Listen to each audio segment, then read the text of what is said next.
Alright,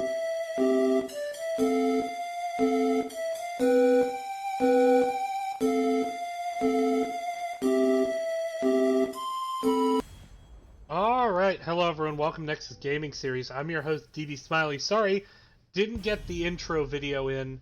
They were waiting on a fifth to show up, and they showed up and immediately hit start, so I didn't have time to bring that, but let's just take a quick look at the maps. So first, checking out Woodleak versus Team Tiny. Team Tiny lost the toss. Woodleak won it, chose first pick, so Team Tiny taking us the first Cursed Hollow, for map 1.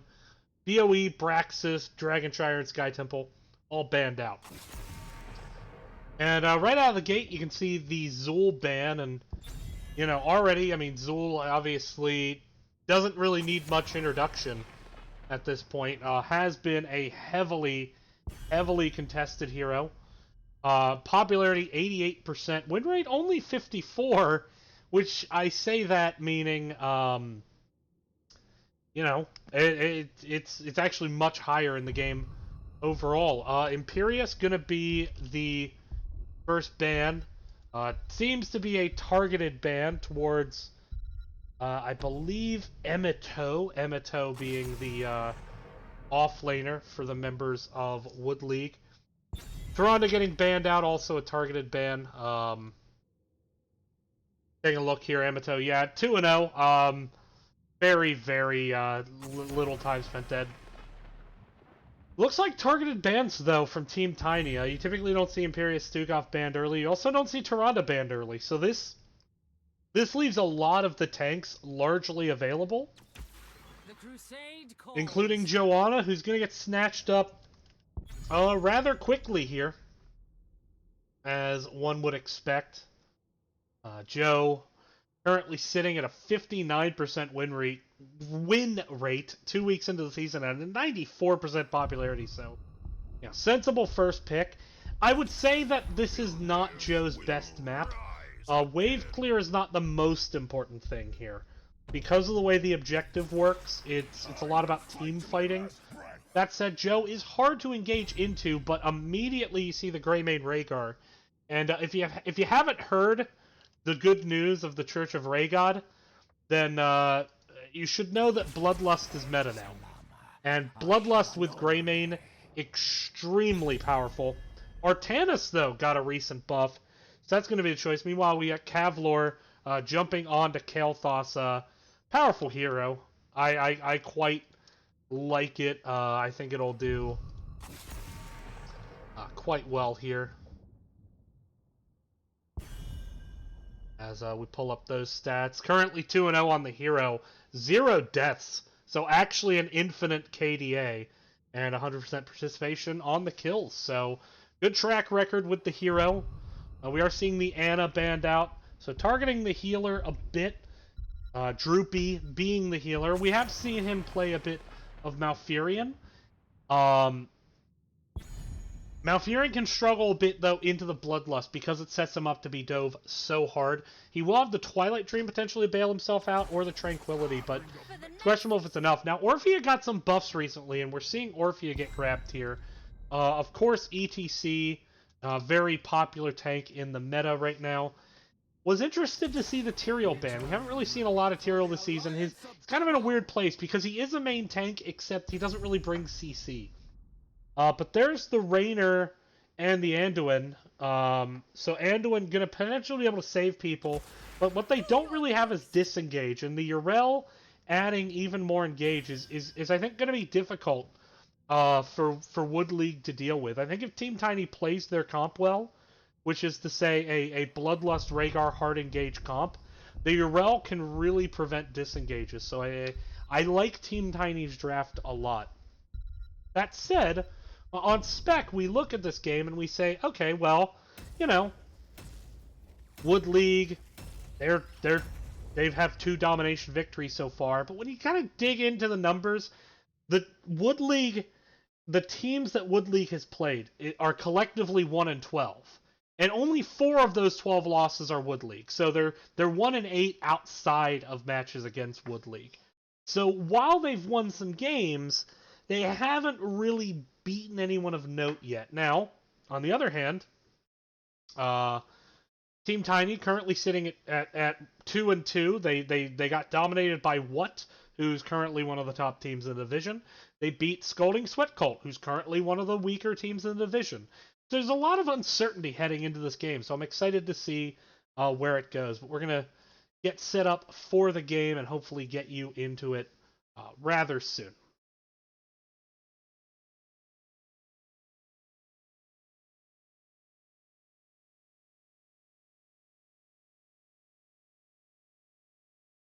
It looks like we're getting going, just a little bit of slower internet, but here we go. Prepare yourself for battle, heroes. All right. And jumping right into it, let's go ahead and introduce the teams. On the left side, it's going to be Wood League. We're going to have Droopy on Anduin, Kavlor on Kael'thas, Cyan on Joanna, Emtino, I'm going to go with Emtino, on Artanis, and Josh is going to be on the Rainer. And on the right side, the challengers, going to be Team Tiny, Monogai going to be on the ETC, Array going to be on that Rhaegar, Canny going to be on the Greymane, Dirt on the Orphea, and heading towards the top lane, Mr. Downchild going to be on Yrel. Level 1 talents, important as always. But for fairly standard, seeing the block party out of ETC, sometimes with Rhaegar, I actually do like the proc rock just to get a bit of extra sustain, but certainly doing a Rainer Artanis comp, that block party can get a lot of value. Rhaegar choosing to go with this totem build. Now, typically, the reason you take that... Ooh, Monogai really stepping up. This ain't the old meta. You can't body block like that anymore. And meanwhile, this whole time, Artanis, has minions down here, taking the opportunity to attack towers. Yeah, I mean, you just can't body block like that anymore.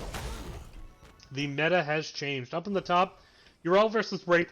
In the old days, I'd say Yrel really struggles with this matchup, just because of the ranged hero. Although Rainer certainly is not gonna hard win, but especially in the current meta, I think this lane just neutralizes out. Meanwhile, we're seeing Rhaegar try to start this Bruiser camp early. It's questionable if he can do it on his own, and he's not going to do it on his own. Greymane's going to be able to rotate in. ETC currently defending bot against Artanis, but actually rotating away to grab Vision. Orphea here in the middle against Joe. Bruiser camp picked up here by Team Tiny. Bruiser camp also being picked up on the side of Wood League. Now, because Wood League got theirs later, but not much later, this actually favors Wood League. It's kind of a weird mechanic where you want to get the camp after your opponent, so the camp's neutralized close to the middle of the lane, but not so much later that the camps get under towers and start damaging. That's kind of the trade-off. Now, Greymane we're seeing rotate into the Siege Giants. Nobody grabbing Siege Giants yet on the side of Wood League, but it looks like KT and Anduin going to head right there. Certainly, this favors the side of Team Tiny just on RNG, as the next shrine will be in the top middle. So that means that someone's going to have to stay late to deal with the Siege Giants in bottom. And that's one of the reasons I think a lot of higher-end players maybe don't like this map as much, is it is rather a bit RNG. If you get a bad shrine spawn, such as, you lose the 50-50 at the beginning, it really does give the other team a sizable advantage. That's hard to overstate. The fact that they have to leave someone down bottom to deal with Siege Giants on the side of Wood League, or give up a ton of structure damage, especially in the current meta, it's a big deal. And huge swap there onto Orphea. She was just on the other side of the enemy team. Great job there by Emtino. Emtino really landing that swap big. Now Yrel a bit low, and ETC gonna drop in one last time for the stall. Greymane gonna stall with the cocktail, but now he might have trouble getting out. Swap barely missing onto Canny there. Yrel goes in for one last interrupt, but might pay for it there. No, does escape, so I would say good stalls on the side of Team Tiny, but of course they are ultimately just buying time for this siege camp. But that said, I mean, you can see the siege camp at the bottom lane we talked about already grabbing value. Back up in the top, though, everything seemed to have been cleaned up. Looks like we're ready to get back into it. Rotation mid here by Wood League. Artanis has gone bot to clear up the Siege Giants. Only about half of that tower's health there, so all told, not too terrible. But here comes the gank squad looking for Raynor. Knockback might enable it, and it does. Raynor goes down. Good pick off there. Let's see what they can do with it. Certainly they picked off someone solo in the top lane. It's going to definitely cost some XP to the side of Wood League. Let's see what Wood League is able to kind of do here to mitigate the cost of this. Raynor won't be down long, but that is a wave of minions, and that certainly makes a big difference when you're talking about getting to level 10 first. ETC possessing that very important bush. Obviously, this bush always at the crossroads in the jungle on Cursed Hollow. But now getting spotted out here. Engage coming in. It's a 4v4 at the moment. Artanis is going to get here just a bit before Greymane, looking for the swap. Doesn't find anyone, but it has enabled Cyan to kind of step up and get control over the objective space. And now Mr. Downshroud jumping in onto Emito. Emito low, has the power slide. There's Orphea trying to get the finish. Dirt trying to get a kill. Finally, they find one onto Anduin. But Dirt does drop to poison damage, or excuse me, to Living Bomb on the backside. Now Kavlor in the middle of Team Tiny. He's going to be the next to fall, but Mr. Downshroud ends up securing a kill there late onto the Raynor. That should be Greymane channeling this objective. As Artanis going to head down to bot lane. Now Artanis going to have to heal. He doesn't have any self-sustain beyond passive regen, which is never really that much. Gonna be able to grab a couple globes, maybe just buying time for a top, but meanwhile, moving straight into the boss is Team Tiny. Want to get this boss into the lane. Anduin currently rotating top to grab Soak. It's risky to grab a boss right before 10, as you're giving the enemy team time to get the 10 advantage. But that said, this is going to be short enough. I don't expect a problem. ETC, once again, very aggressive positioning. Almost got rooted under towers. Light Bomb snap pick to disengage that. So Anduin is going to be able to get out of there. Now defending this top boss camp. Siege has been picked up by Kael'thas. Bruiser camp, in the meanwhile, being grabbed by Joanna and Raynor. Although Raynor needing to Hearth for HP. And they're going to have to go top to clear this. This tribute should belong to Team Tiny.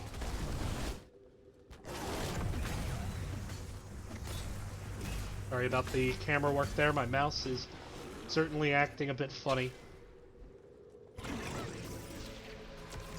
But, now taking a look at these teams, they're getting set up here. Team Tiny, certainly with the advantage. Raynor stalls once. Anduin and Joanna both have good stalls if needed. Anduin gets the interrupt with W. Pardon me, swap there onto Orphea. Crushing Jaws, trying to find a member, doesn't really find anyone, and Raynor, though, does go down. A bit separated out were the members of Wood League, and now kind of trying to disengage this Light Bomb, trying to buy the space to disengage. Living Bomb there onto Dirt, needs to be careful not to spread it. Does do a good job disengaging it. Pyroblast on the ETC, not going to secure anything, but they do buy the space, and they do grab their second curse token. Now, top boss didn't really get a whole lot done. You can see that fort still very healthy. Meanwhile, in the middle, wall lost to this Bruiser camp. So a little bit of a macro, bit of excellence, I would say, from Wood League. They played the macro well there. They managed to have their camps in the lane, still getting value despite the boss play. And now it's going to be heading into the next objective. Siege Camp has not yet been picked up by Team Tiny, and I don't know if they're going to have time to get it if they choose to fight over this. They have the option to be a bit patient. They don't have to fight over this right now. ETC did pick Stage Dive, so he's going to stay bottom and be able to join this fight. Yrel, of course, went Crushing Jaws with Zara. We did not get the Bloodlust. Now, ETC Stage Dives in early and not really on anyone. Crushing Jaws trying to get onto Kael'thas. There's the light bomb on the Joe, hits 4, and down goes Orphea, and now this fight's turning, and at this point you just gotta get out if you're on the side of Team Tiny. And this objective will be channeled by Anduin. And so, the next objective will decide Curse. Usually with ETC, I think you want to try to stage dive in such that it can disrupt the enemy team. That was a situation where I think maybe he thought the enemy team was approaching from that angle, but kind of was separated out both from the team and from the enemies, and so had to P-slide aggressively to try to look for something, but an excellent light bomb combo there with the Joanna Condemn to set up the Orphea kill. Now flank coming in onto ETC. They're looking for the swap. ETC with the face mount. He gets rooted in the Shadow Zone tower. Is he going to get out? No, he's not. That is a big kill onto ETC because this shrine is up in 9 seconds, and this might be Woodley getting the first curse of the game here. In theory, Team Tiny could try to stall for 13 seconds, but they don't really have the best stall. Greymane and Rhaegar are going to have a hard time with that. Well, no, but they did buy it. Yrel dove in, had the Ardent Defender available, blew a lot for it. Here comes the Crushing Jaws. Stage dive to follow up on it. Down goes Artanis. He's going to be the first to fall in this fight. Orphea starting to pop off. She finds the kill onto Anduin, helps secure the kill there onto Kael'thas as well. Greymane doing good work in that fight also, and so that will be cursed to Team Tiny as they draw first objective blood here. Let's see what they can do with it.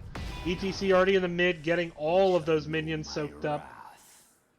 Very important to do here. Usually if you get the first curse, you want to make sure that you're not losing any soak. This is a pretty late game first curse. I mean, already at the 10-minute mark. So you definitely want to get forts off this. You want to get all 3 forts, as is actually a realistic goal here. But that said, they are clearing up those minions well. They're already up to level 14. Level advantage here. 3v2 here in the mid to defend, but Yrel has taken this top fort down now and going to rotate down mid to help fight. Raynor got separated out there. Cleanse came in, but just a bit too late. Raynor not able to escape that one. And that will be mid fort falling. So, you know, that's the goal, the optimistic goal, first curse. You get at least 3 forts with it if it's this late. Maybe if it's earlier, you settle for 2, but certainly the curse being how long it takes that objective to get that objective. But Team Tiny potentially baiting out boss. Are they going to take it? Are they going to bait it? They have the Greymane. Joanna going to see the members of Team Tiny here. Artanis and Kael'thas mounting up mid. They are starting to make the rotation in, and recognizing they've been seen, they're going to back up, let the boss leash. I think it's a smart play. Discretion being the better part of valor. They may just go and take their own boss here. With the Rhaegar Greymane, they can certainly do it quick. Woodley very kind of cautious heading to this objective. Or to the boss, excuse me. Would be good to get into the lane before the objective is up. Once again, lane advantage matters here. The objective being in top left certainly favors the members of Wood League, as they can clear up the boss and rotate immediately to this objective. On the other hand, they did not take their own boss, so they're not going to get that advantage. I think maybe they were still thinking the members of Team Tiny were there wanting to play safe, wanting to find 16. But now this is actually going to turn into a double boss, and now this bottom boss is going to get a lot of value. That said, Bruiser Camp pushing in the mid will finish up this tower here in just a few seconds. So they are giving up a little bit of structure for this. Boss now pushing in the bot lane. May not actually be relevant to the objective, as we haven't even gotten the warning timer yet. Their own siege camp available to pick up late, though, to push down the objective, as well as their Bruiser camp. Looks like they're going to rotate Bruiser first, and then see where it goes from there. Siege camp top should be cleaned up, I would imagine, by the members of Team Tiny. Wood League going to clean up this boss. Now, in this situation, Wood League absolutely does not have to win this objective, and that's something to take into advantage. They actually, while they win more by taking this objective, they lose less. by losing the objective. And the simple reason is, if they get a curse later, it could actually even, in theory, be better. Just because they would have, you know, late game pushing, they'd have late game scaling, they'd be able to do even more damage. That said, they might be able to get this. ETC going to go in with the stage dive onto Anduin, gets rooted. Here comes the turnaround. Kael'thas chunking out damage. Living Bomb is there. Yrel spreads it to two members, then gets separated out off the jump. Bless Shield used. Yrel goes down. Wasn't able to pop Ardent Defender there. And so that will be the curse now heading over. And actually getting the kill there to make this curse better. That said, someone going to have to come down and clear up this bottom because the Siege Giant's unaffected by the curse. Looks like Artanis is about to make that rotation. ETC and Orphea currently defending top. Nobody defending mid immediately, but it looks like Rhaegar Greymane going to rotate in. Cursed Bullet used early. Anduin throwing out some heals here. Now potentially a focus on the Greymane. Gravity Lapse is a miss. ETC onto the back line. Light Bomb does land onto Rhaegar, but a great bump, and now Cyan separated out. Trying to get the focus. There's the Unstoppable into the cleanse. Canny going in with the Greymane. Tries to dive this aggressively. Now Artanis is here as well to help disengage this. Looks like Joe's going to be able to get out of there. Meanwhile, though, minions on this top fort about to take it down. Bot fort, same story. ETC and Yrel rotating. Yrel, I don't think will get there in time. ETC should, with the help of Greymane. So actually, this could be a really good defense here by Team Tiny. Looks like they've only lost one fort here so far. Stage dive coming in onto Raider. There's the power slide into the Crushing Jaws Orphea combo. Bless Shield has to be used to disengage. There's a huge inner focus heal onto the Raider to keep him alive. But now Artanis, who joined the fight to try to help out, he's going to die on the retreat. Yrel looking for this backline. There's the power slide onto Joe. Doesn't have the Iron Skin, now pops it. But the shield is down, and down she goes, and that's 2 kills for nothing. Team Tiny with a great defense there, turning it into 2 kills. Now going to be able to steal this siege camp. Maybe they can get some damage down onto these top towers. And Rhaegar now spiking big. We talked about his level 1 talent, the Colossal Totem. The reason you take Colossal Totem is for level 16 Totem. This Totem is effectively a root, although it doesn't count as a root for the sake of abilities that remove root. It does remove, it is a slow, but it's a 90% slow for 1 second. AoE, it's a very effective tool for engaging here. And this is a very classic build from Rhaegar, taking the Storm Shield as well to polish it off. I think W build is my personal preference for how to go, but there's absolutely nothing wrong with this build. I quite like it. Now, Bruiser Camp has been taken, trying to get onto Artanis, Crushing Jaws again. He's going to get cleansed out, though. There's the big Light Bomb, catches 2, ETC is low. He gets the shield, Ancestral is going to land.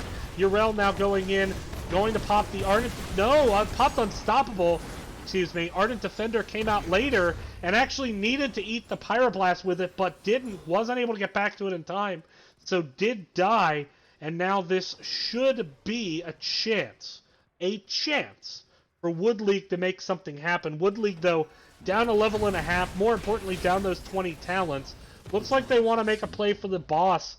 I gotta be honest, though. Even 5v4, and actually it's going to be 4v4 as Raynor is not here. Raynor's going to get picked out if he's not careful. He needs to stay mounted and stay careful here.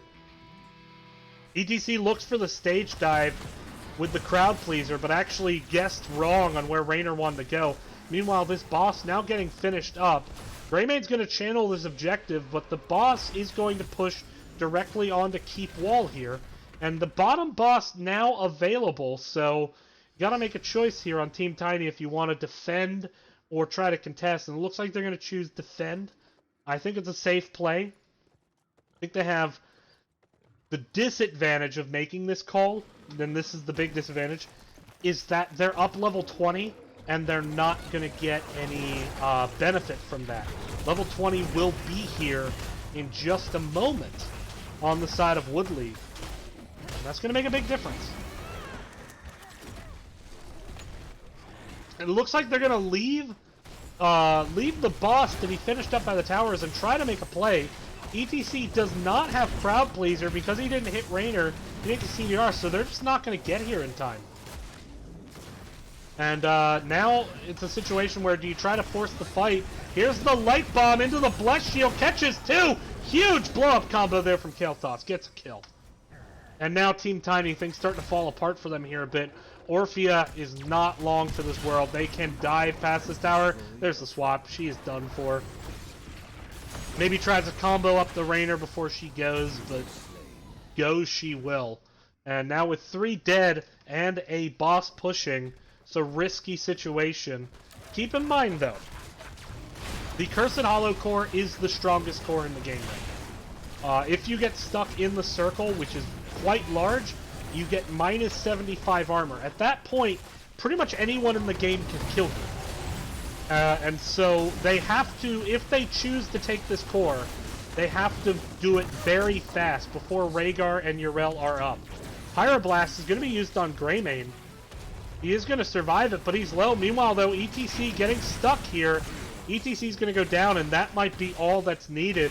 Yrel and Rhaegar are going to be up. It's going to take a pretty significant misplay in terms of eating a lot of those minus 75 armors to lose the game, but with the boss there, I think it's going to be enough. And despite being down for much of the game, being down a level and a half at 20, Woodley gets the kills they need, they turn it, they make the macro plays they need.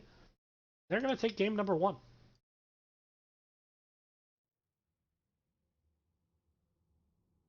So, good showing there from Woodley. Pretty even game. Looked for a bit like Team Tiny had control of it. And ultimately, though, just, you know, they chased onto the Rainer rather than defend their own boss. I suspect maybe they assumed the enemy team was on their own boss. And things kind of just fell apart for them. But we're going to get set up here for game number 2. We'll be right back. Stay tuned. Thanks for watching.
My microphone, bugged.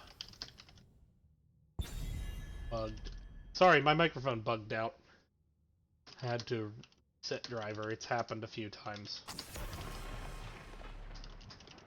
Sorry about that. Imperius once again gonna be banned out.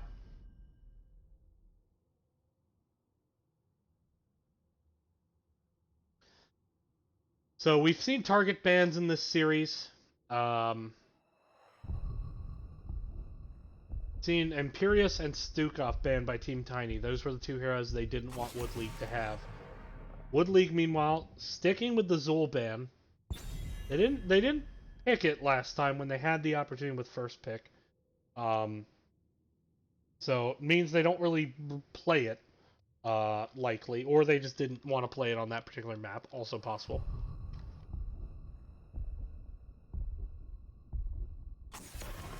Stukov going to be banned out once again. We saw Tyrande banned out.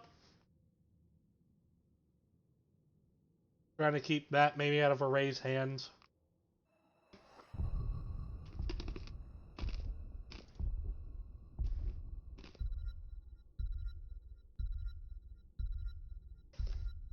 And is it going to be the same ban? No, instead, banning out the Rhaegar this time. And actually, I'm surprised the Tyrande ban got so much emphasis there, given, we've seen Rhaegar, Deckard, and now Ray. I haven't really seen it, but maybe it was also unique to the map or unique to some kind of comp that they've been practicing, say, outside of official match play. But we saw the Joanna instant first picked into the Greymane Kael'thas. So high priority onto the Joanna. Have been first picked both times this series.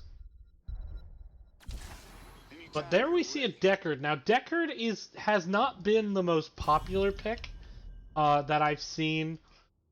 Did get some buffs lately. I'm still not convinced that Ruby's actually that good. And I recognize that Ruby kind of has a hilarious low cooldown, but the problem with Ruby is that it forces you to either play dive or hyper defensive.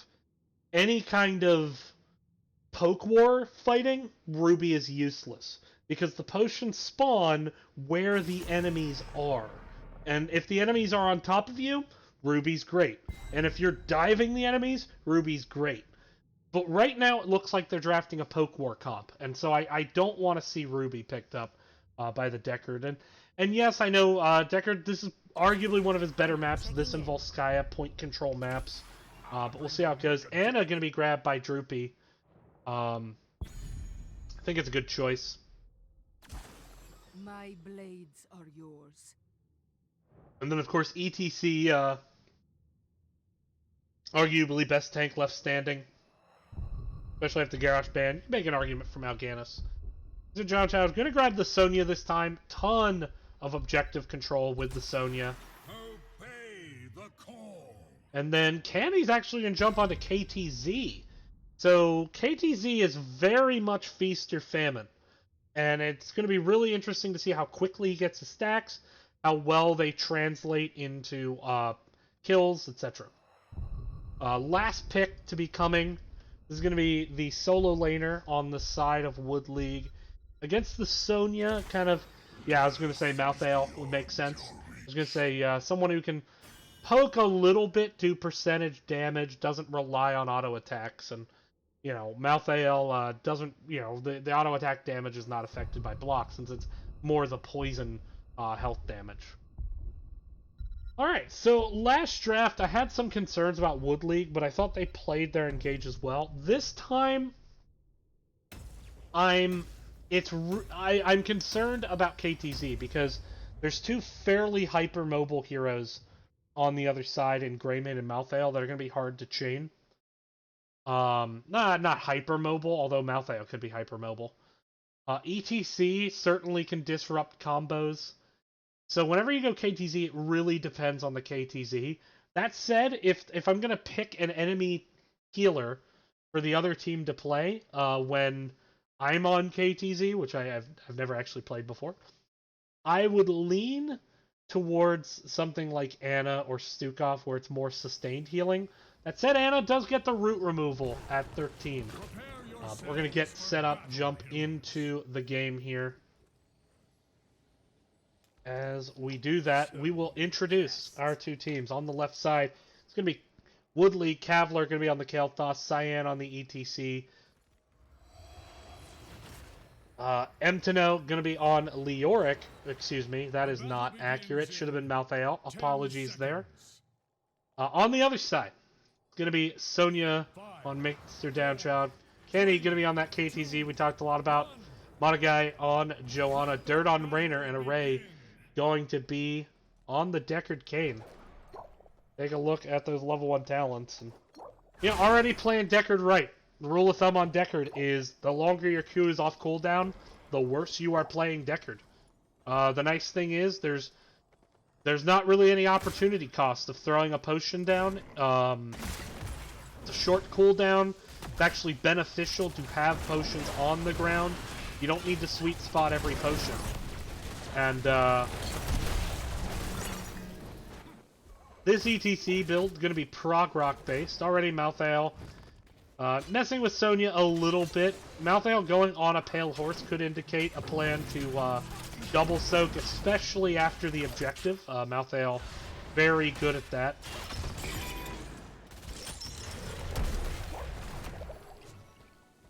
But otherwise, pretty standard builds across the board. Double globe stacking on the side of Woodley, so they're going to want to make sure to keep their rotations sharp. They're also going to go ahead and take their siege camp on the way down. Very standard played. Mid, bottom, mid camp. It's about as ABC as you get in terms of the macro on this map.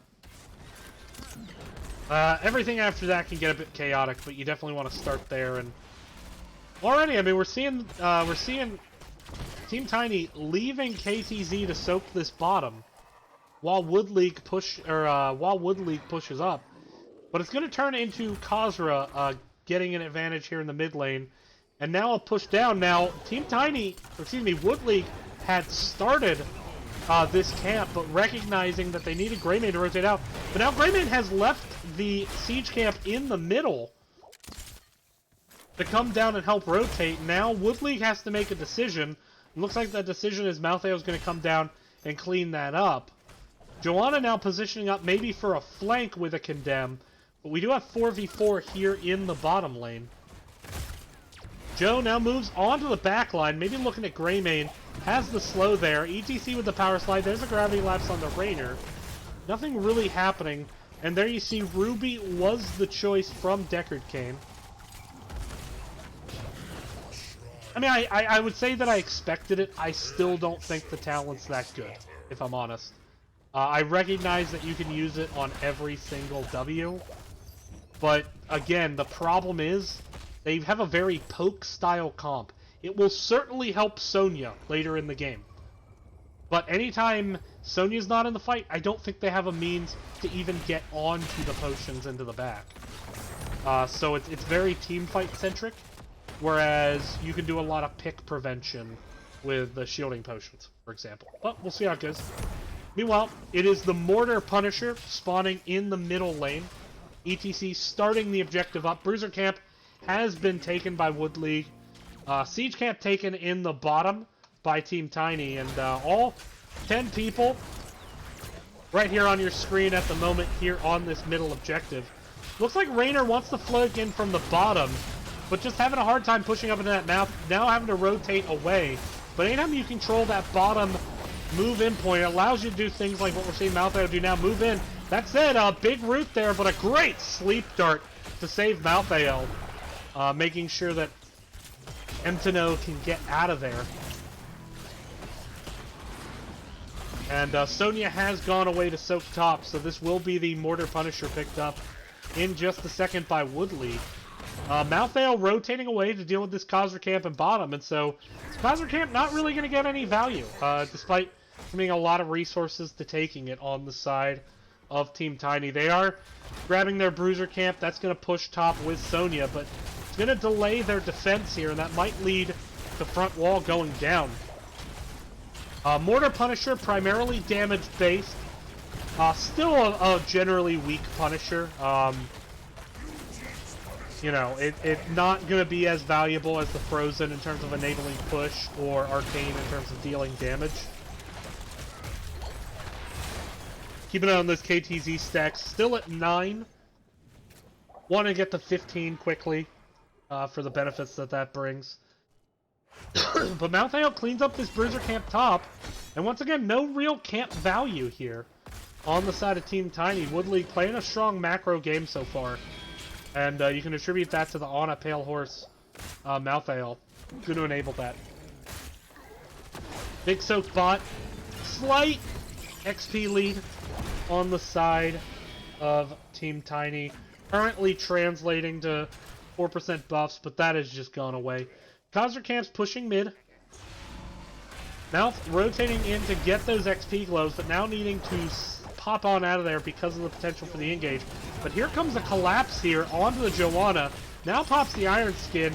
Healing grenade used, so didn't get healing from Decker during that time. Rubies are there, but once again, I mean, yeah, I guess you can step up and top off those rubies. But, during a team fight, like you have to go into the back line. It just exposes that.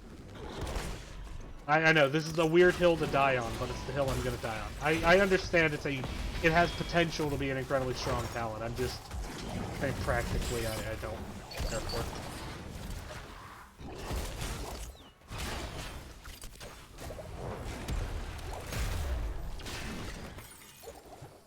Decker just trying to keep everyone topped off. Meanwhile, Malthael continuing to double soak. Kel'Thas was potentially looking at that camp. Now a separation here. Joe separate out, but ETC gets rooted. Raynor, though, didn't seem to be on the right target there. Was trying to look at the Greymane rather than ETC in backline. But now Malthael has rotated down. It's going to force the disengage from Team Tiny right here before level 10. That said, KTZ has hit his 15 Blight.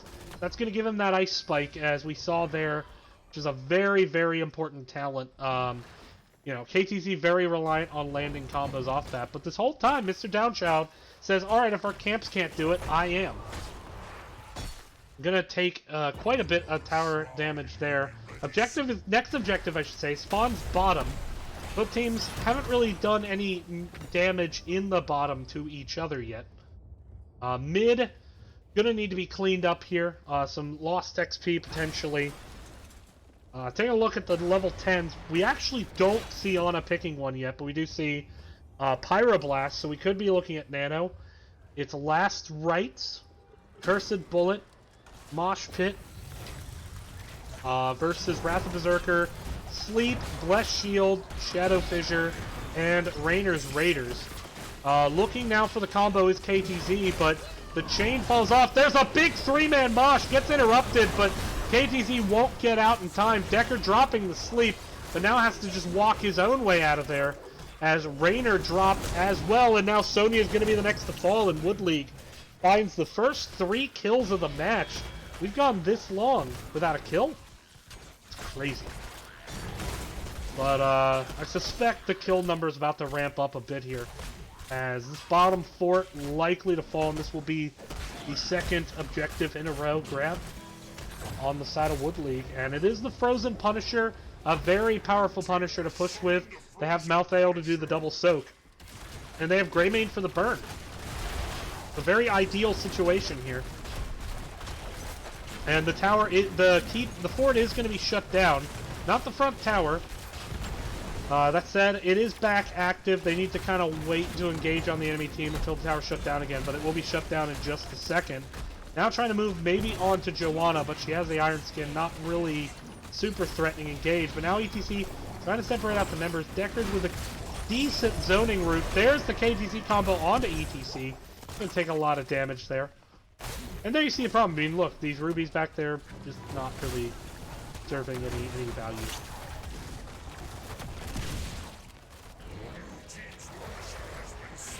Sorry, I saw on Nexus Edge people were talking about how rubies is really, really strong, and I'm still convinced it's not.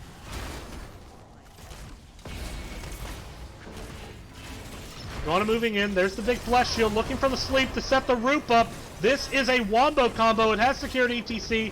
Anna going to be the next to fall. KT going to be the next to fall. And they finally grabbed their own first 3 kills of the match on the side of Team Tiny, and now going to be able to push up here, take this siege camp. Greymane and Mouth defending mid. Sonya going to grab that soak.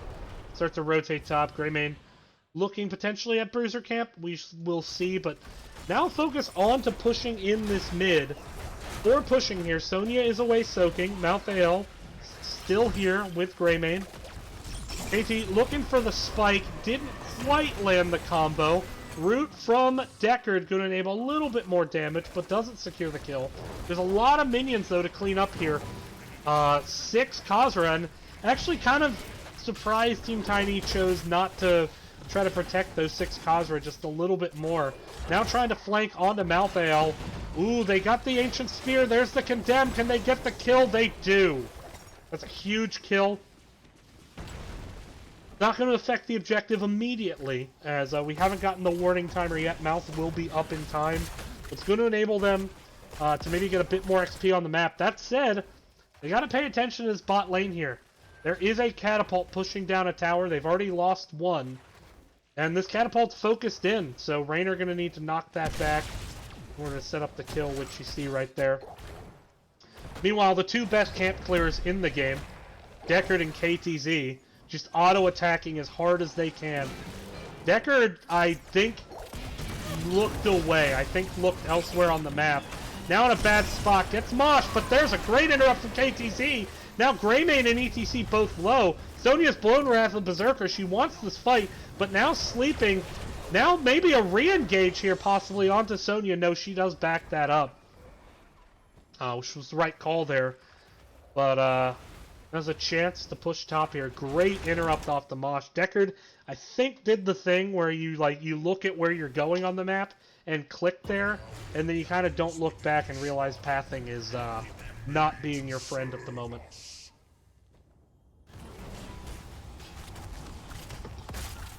Siege camp grabbed here in the bottom. That will push in.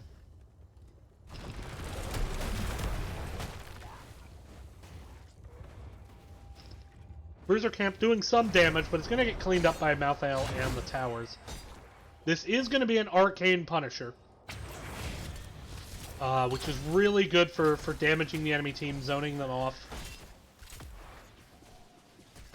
We'll see what Team Tiny does. They're currently sitting at 7 Skeletal, so not getting a big lead here. And Sonya, by the way, is not here, so this is a 4v5. ETC finds the 3-man power slide to set up an engage. Sonya now rotating top. Oh, there's a sleep, though.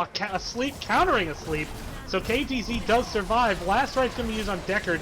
Deckard will be fine. There's a big flame strike, though, getting Monogai low. Sonya also low, and so Deckard going to have a hard time topping everyone off. There's a lot of mouths to feed. You can only throw out 1 potion at a time. He could try to throw in a Rubies to get Sonya in onto the back line. I suspect that's what he's looking for right now. Joanna trying to harass Anna here, but now Greymane going to chase out. There's a big root, and that secures the kill onto Malthael. Pyroblast on the KTZ. He will survive that. Sonya, though, getting focused by the Greymane, getting a little bit of appeal from the Condemn. Iron Skin going to be used to survive the Greymane dive. Deckard throws out a root, catches 2. Needs to keep the potions coming. ETC gets killed. Anna gets killed. Sonya does die eventually. Not able to survive all that. KT misses the follow-up combo on Joanna. And Joanna had the Iron Skin, so she was fine anyway. So it is the Arcane Punisher heading over to the side of Team Tiny.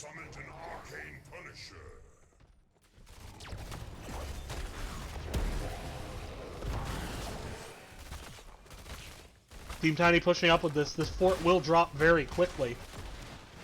They're actually looking for the engage here onto KT. KT is going to drop.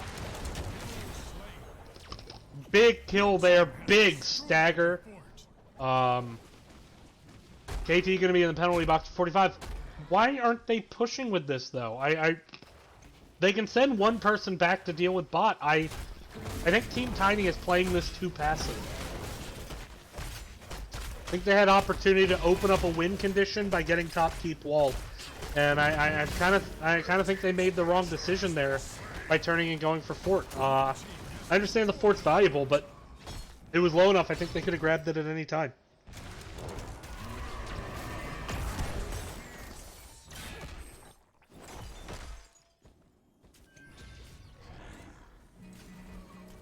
Siege camp stolen. They're going to go ahead and grab the other siege camp as well. Sonya looking like she wants to grab bottom, so paint the bottom half of the map red.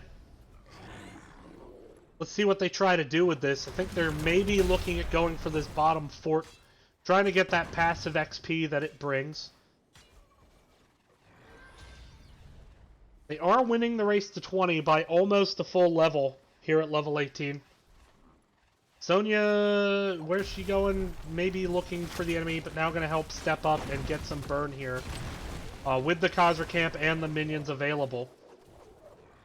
But once again, backing off here. I'm not sure if they're just overly concerned about a flank engage. I don't think they need to send 5 to clear a wave every time, you know, a wave gets pushing onto a structure. I mean, yes, they've kept the mid fort alive, and that's been good on them to do it, but I just think they need to be a bit more aggressive here. That said, they are waiting for level 20, so maybe that's the play.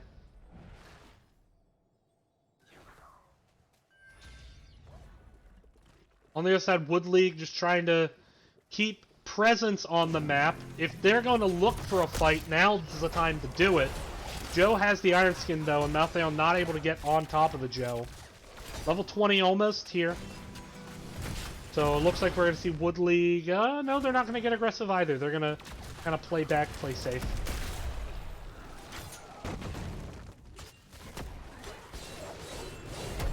Siege, or Bruiser camp going to be cleaned up here by Sonya. Wood League going to get some last minions pushing in towards mid, and then clean up bottom. They do have Kata pressure in the bot lane. However, there is a Kata also in the top. They need to eventually start thinking about what they want to do. Next objective is in the bottom. So because of that, this certainly favors Wood League in terms of, you know, if they get the objective, they will certainly get a lot more from it. This Punisher could be any variation, but the point being, with that keep wall down, it's potentially game ending. That said, Sonya are going to go for this fort aggressively, whereas the members of Wood League are going to try to take this mid fort aggressively. I think that's not a trade that favors Wood League, though, as they are both giving up positioning on the bottom objective, and they gave up their advantage in the lane. Actually, both teams ignoring the objective, and KTZ looking for a combo does blow up KT. Now, silence on the backline on the Malthael. That's going to kill him. Sonya helps secure the kill onto ETC, and that will be Team Tiny getting this Mortar Punisher. Now able to push into bot lane. They're going to get this uncontested, and it's going to push into bot lane with no fort. They can even grab a couple siege camps here to try to help pressure mid lane out at the same time. Greymane's going to go top, try to get some value off these structures. They have at least found level 20, but that was the aggression I've been wanting to see from Team Tiny. They're not playing safe, they're not playing for the objective. They know we want to get kills, we have this 20 window, and they did exactly what you want to see a team do there. That is the aggression we like to see here at the Nexus Gaming Series. Now Mortar Punisher coming down the lane. Now camps were not actually grabbed here. I kind of surprised they broke off that. Camps were not grabbed. It's going to be 5v5 here in just a second. Now, they do have Raynor and Sonya, so they have a lot of core damage, and this Punisher's still very healthy, so this could end if they're... But I think they need to get maybe a kill or so to do it. I do also think they want to just get Sonya immediately onto this core. Right now, they're kind of hesitating, and there's a mosh, but it gets interrupted into the sleep combo, catches ETC mouth, and that should be GG, as Team Tiny will likely be able to take this. Raynor chases down the Honor with the help of Raynor's Raiders.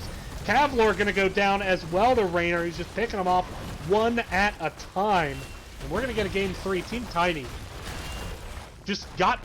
I stand corrected for all the times I said they weren't being aggressive enough. because they were waiting for 20. Second they hit 20, they got aggressive. They made it happen, and they're going to win this game and take us to a game 3. So really well done there, and a good showing. For the note, the first 3 kills of the map, first 2 Punishers, first 3 kills went to Wood League. The rest of the map, they lost both Punishers. They went 1 against 15 for kills. So they're going to have to figure out how to clean up that end game if this is the style of comp they're going to run. Because, got to be honest there, Team Tiny looked good. So we'll get set up here for game number 2. We'll be right back. Thanks for watching. Stay tuned.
All right, welcome back, everyone. Next gaming series. We have a Game 3 alert. It's going to be Wood League versus Team Tiny Game 3 on Alterac Pass. Let's take a quick look at how we got here.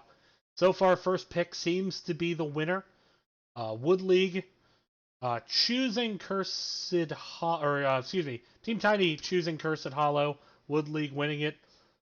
Team Tiny then chose first pick. Wood League picked Infernal Shrines. Team Tiny able to secure that map. The Joanna pick has been the winner tonight. It's been the first pick. So we might see it again. We might see it banned. I will say that we're heading into Alterac Pass for map 3, which typically you want a lot of poke, so Joanna can be valuable for that. So we'll take a look, but looks like the teams are getting ready. Wood League is ready to go. We're just waiting on the okay from Team Tiny, and we will jump into it. But yeah, I mean, this has been a really competitive match. I would say that Team Tiny played exceptionally well after the mid-game, after they got their level 10s on Infernal Shrines, and it really showed. There was only one fight that Wood League really won. They did win a big team fight on the second shrine, but after that, everything just went all Team Tiny. But here we go now into the draft. And going to be the decider. Are we going to see the same bans? We've seen Wood League banning out Zool. We've seen Team Tiny banning out Imperius and Stukov. Joanna has made it through draft.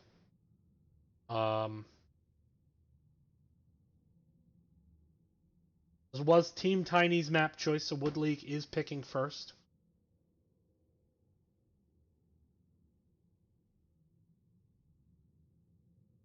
Let's take a gander at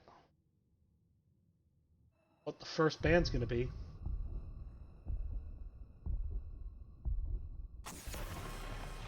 Going to be the Urel. Urel can be very disruptive on this map.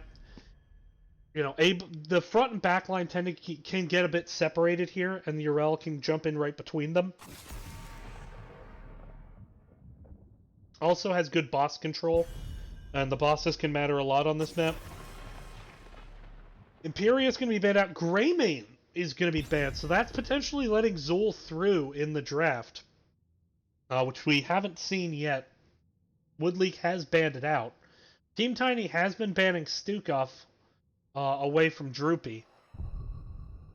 We'll see if that continues, or if maybe they want to get rid of the Joe, which has been the priority pick this game, or this match.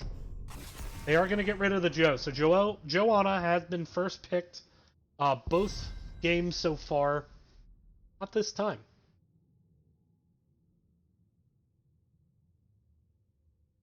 Alright, so what does Wood League take first? Zool is available. They are going to grab it.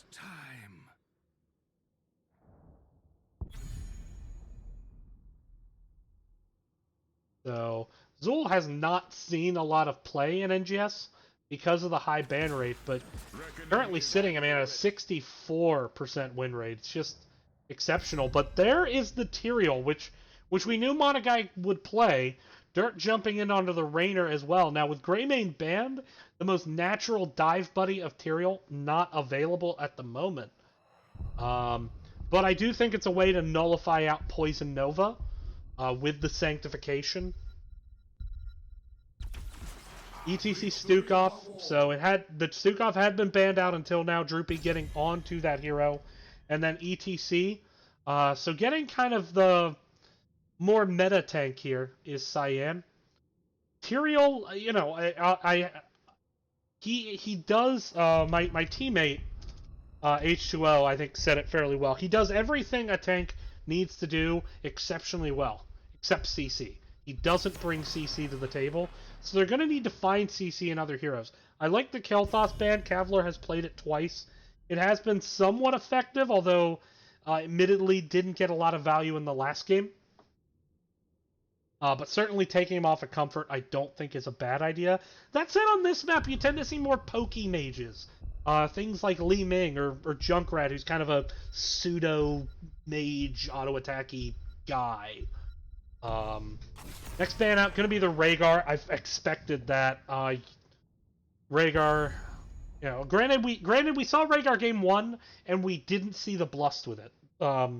Still though, there were some really good ancestrals in that game. You do have the Raynor to pair with, as well as Tyrael can actually get a lot of value if you want to go into the W build. Can get a lot of value in terms of you know, stacking Rising Storm and getting a lot of damage with it. There's Malf and Li Ming. So Malf gonna enable Li Ming with mana. But I have a problem with that. Because right now what they really don't have any of is CC.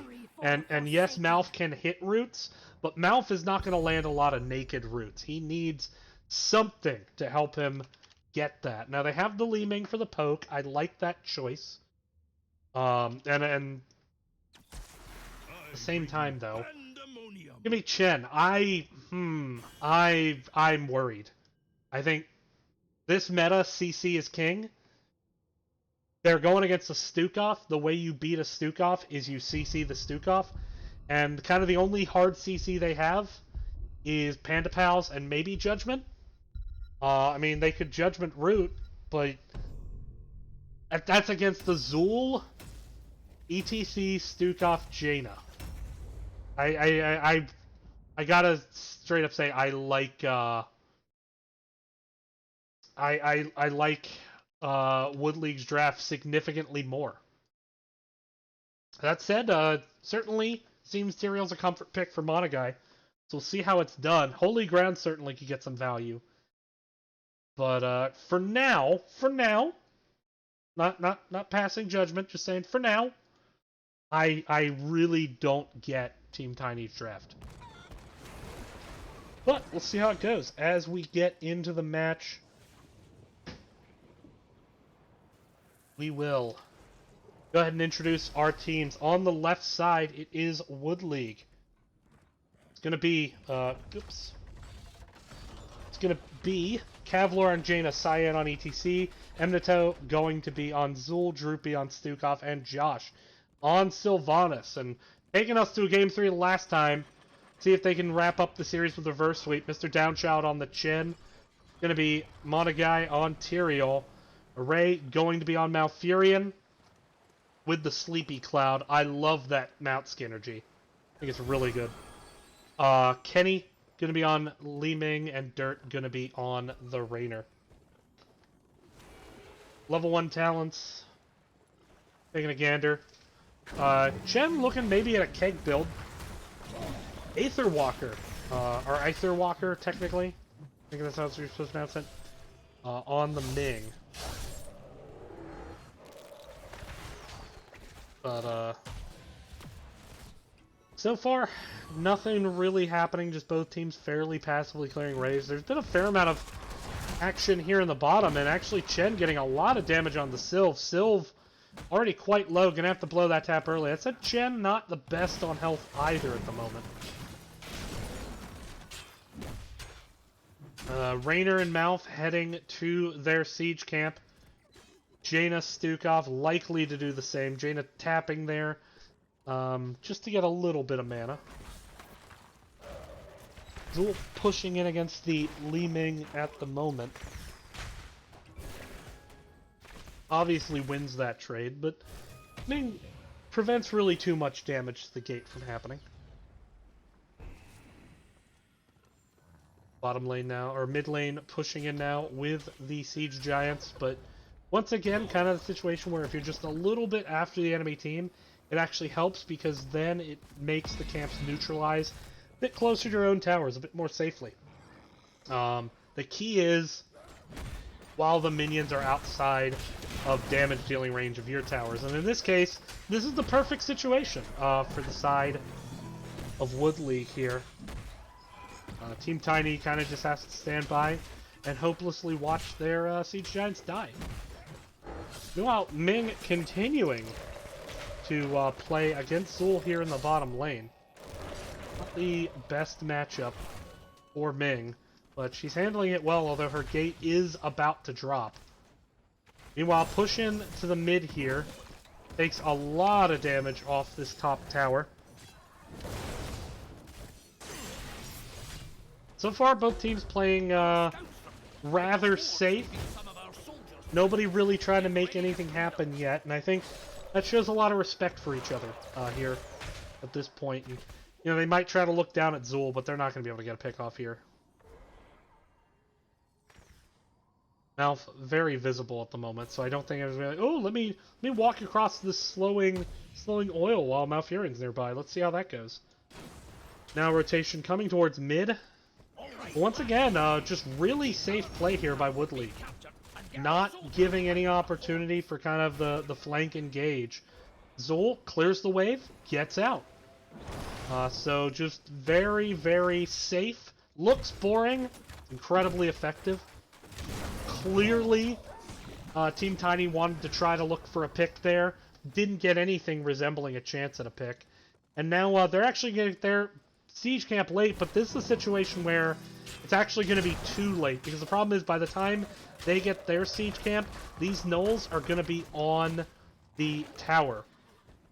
All the while, too, they're already pushed in onto objective now. Of course, Tyrael and Ming can stall this for a very, very long time.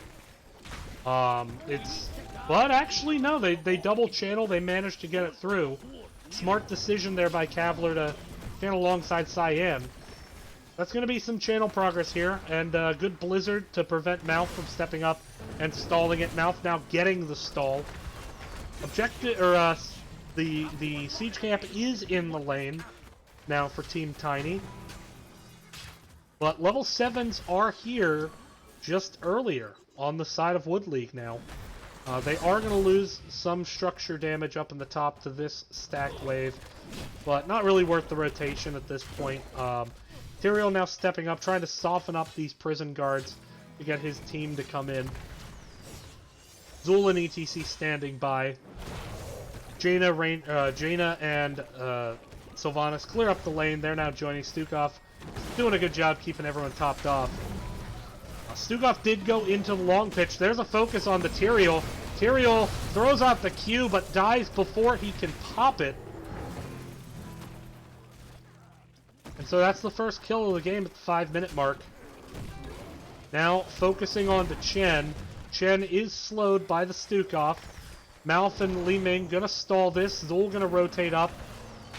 And with that mid wall still standing, it's hard, though not impossible, to get onto Ming. But now Chen has the stagger, but that's a full yellow health bar.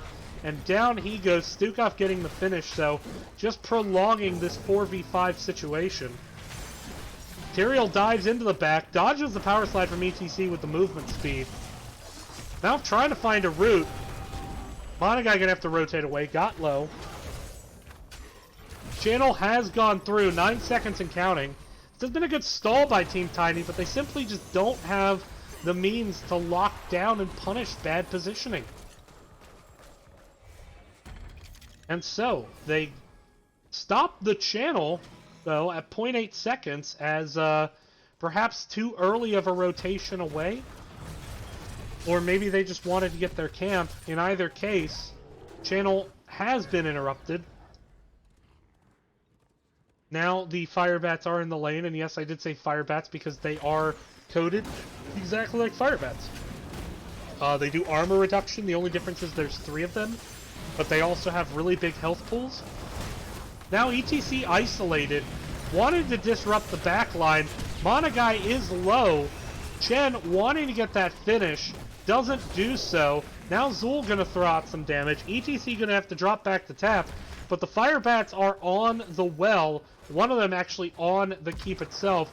Dirt's gonna have to come up to clear, but it actually looks like, and I love this play out of Wood League, they're just gonna come in and take the fort. They say, look, we don't need the objective right away. In fact, it'll be even better if we get the fort before it. So I really like this play.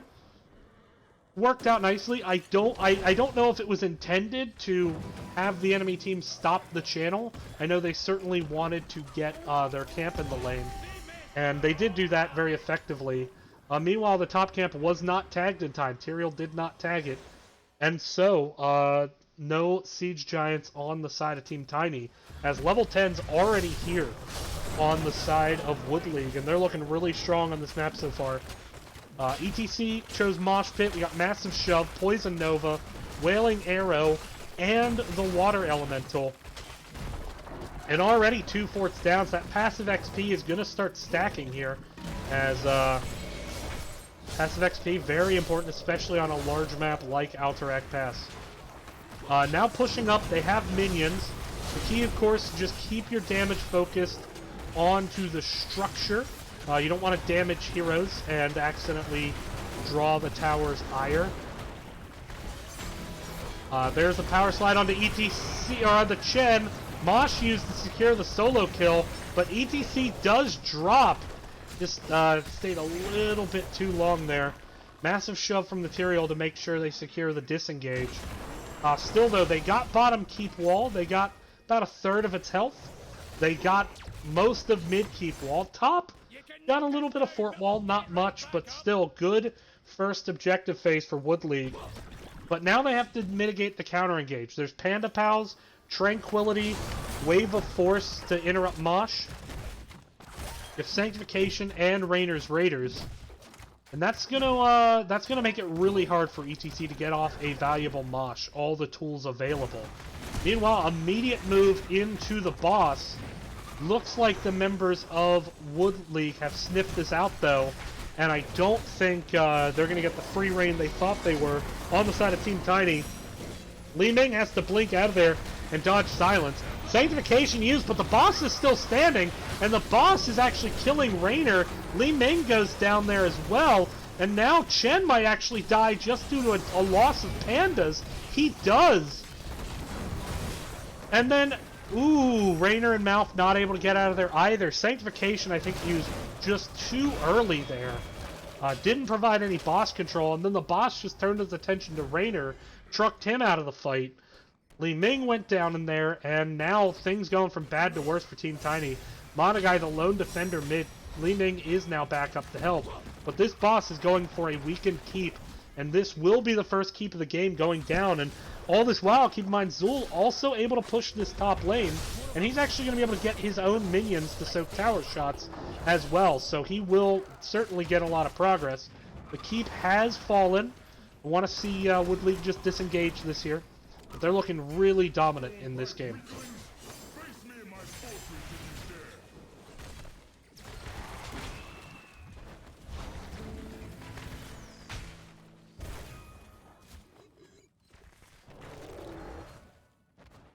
Cool, now gonna try to finish this fort. Not gonna be able to finish it with this wave, but could do the next.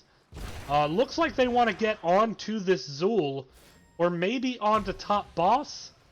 I'm very worried about making the same mistake twice. Maybe they thought boss was being taken top. Okay, they aren't gonna go for it. I think they maybe just thought boss was being taken top. But now, ETC looking to get onto this objective. Tyrael gonna do what stalls he can for the time being.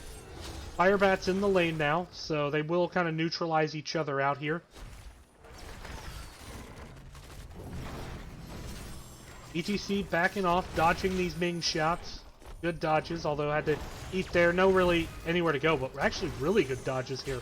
Really good dodges by Cyan. Just doing a good job reducing the damage he takes. But here comes the Panda Pals coming in on the back line. Silence doesn't land in time. There's the Mosh Pit, though, with the Poison Nova. And once again, the Pandas are low. Sanctification has to be used to bail out the last of the Chen Pandas.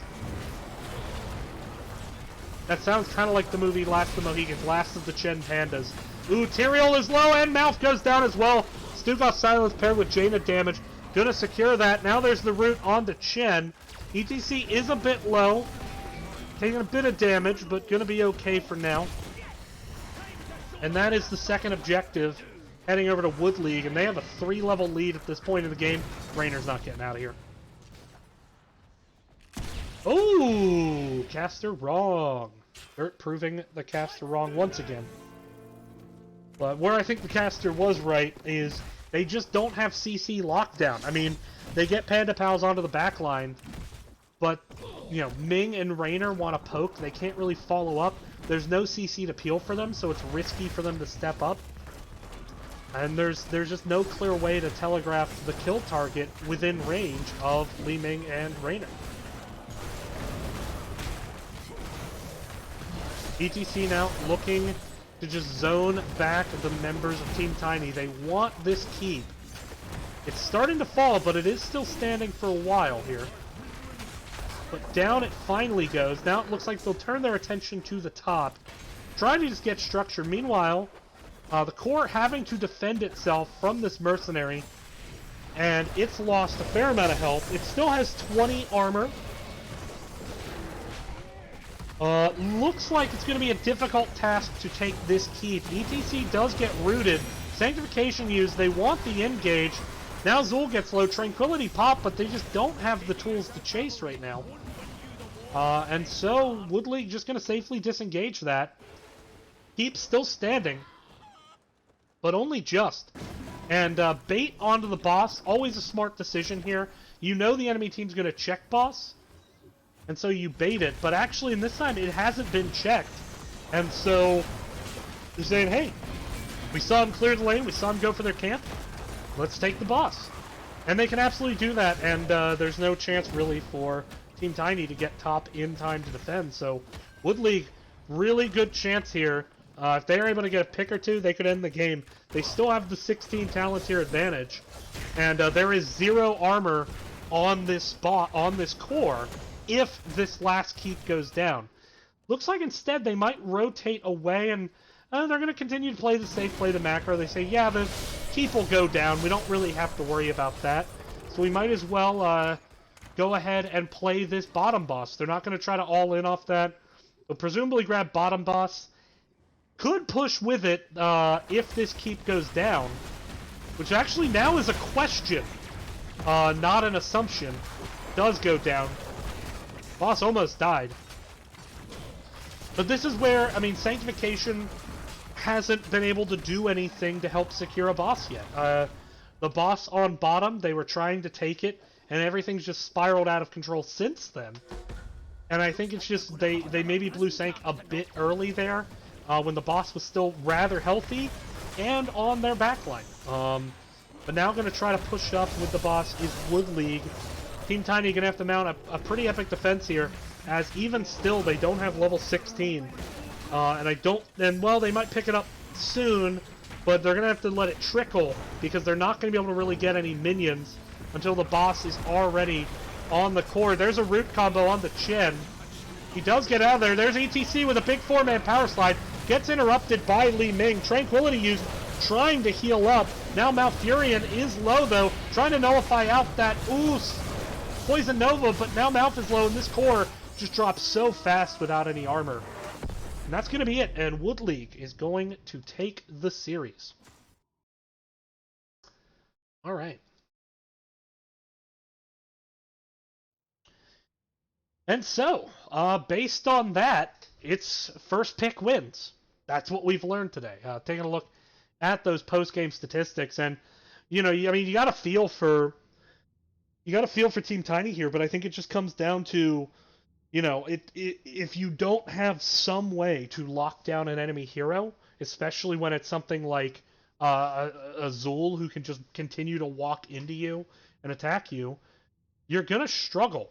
And that's what we saw there. So we're going to see if we can get a post-game interview. Stay tuned, everyone. Thanks for watching.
All right, and we are back here on the Nexus Gaming Series. I am joined by the Captain Cavler of Wood League, as well as the healer, Droopy, and congrats on the win tonight.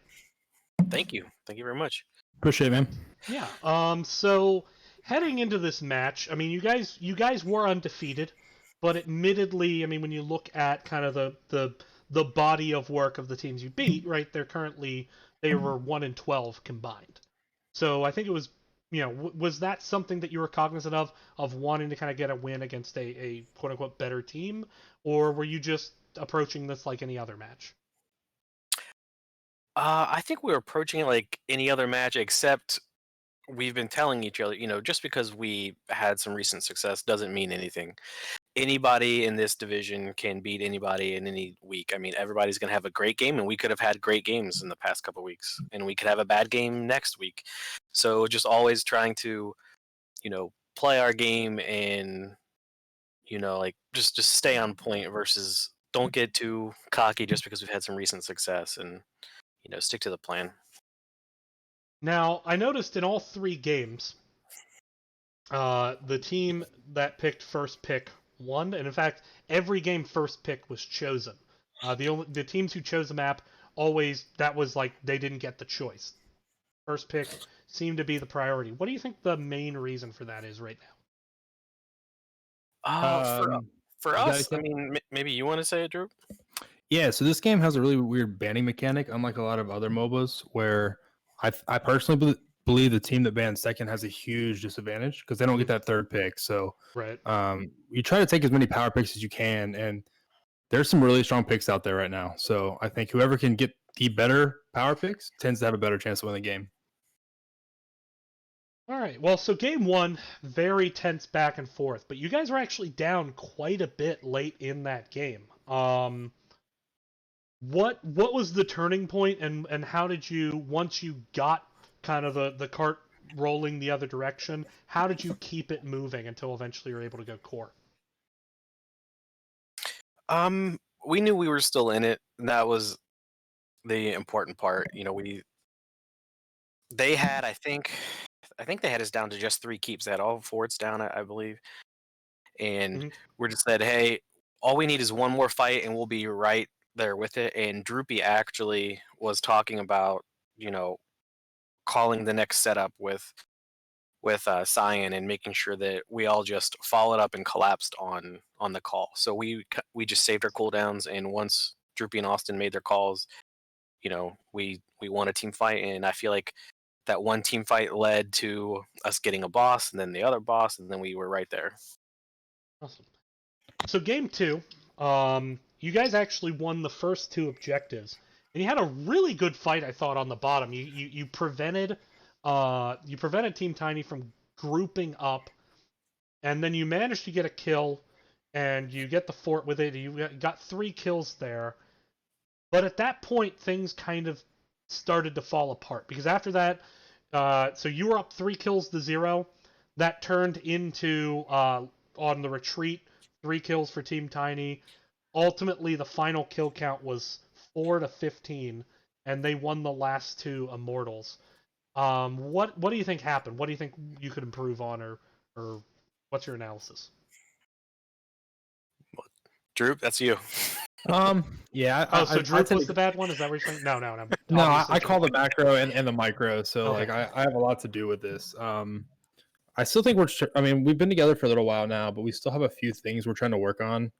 When it looks good, it looks good, and then sometimes things happen like the game 2 where it slowly collapsed. But game 1 we had the same issues we had in game 2.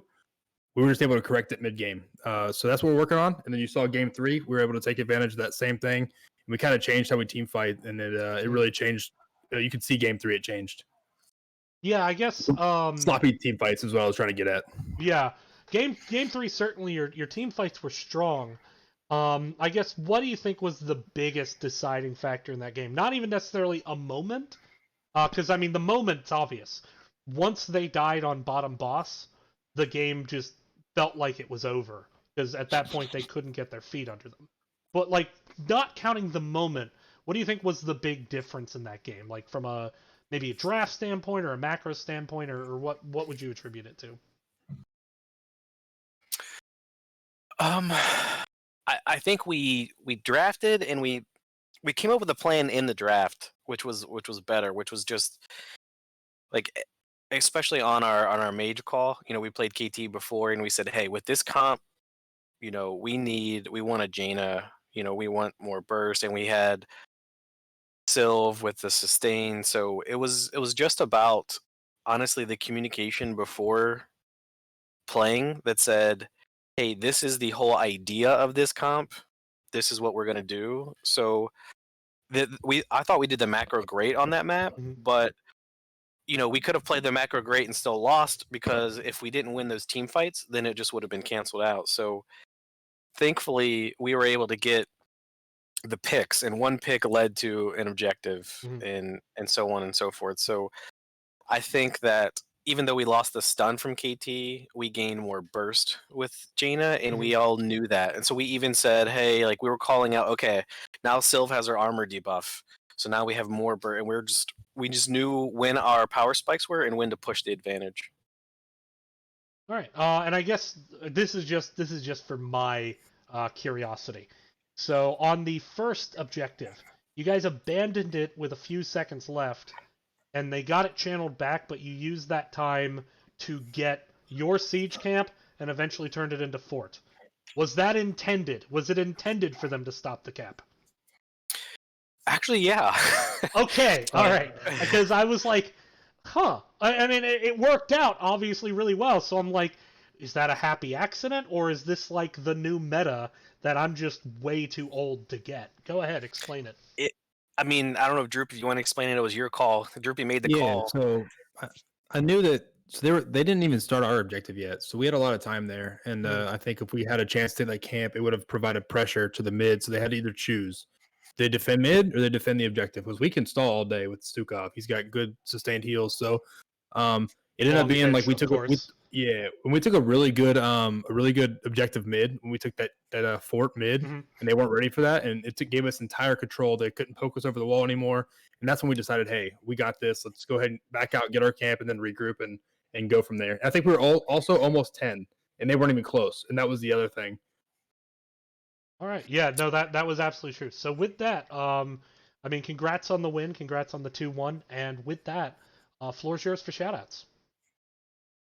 Oh, geez. Thank you for the cast. Happy We to. appreciate it.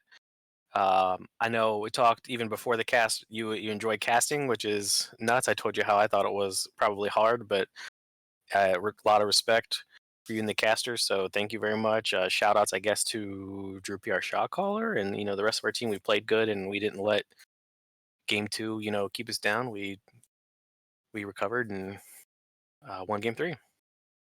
All right. Well, congrats on the win. And anything else before we go? Smiley, thank you so much. I know you put a lot of work in this. Just looking at your charts and all the knowledge you have of the teams before the cast, it's awesome, man, and we really appreciate it. Yeah. Yeah, man, appreciate the cast tonight. All right. Also, Team Tiny, thanks for coming out, guys. We really appreciate it. Oh yeah, it's good fun matches. Those are really close. They were. All right. With that, we're going to bring this cast to a close. Thank you all for watching. Have a great evening. I'm going to take a minute and figure out who I'm kicking the few of you over to. Let's see. Looks like Taco. Who is the best looking game? I want to kick it over to Lazy Hydra, so let's do that. Let's that was not correct. Hang on.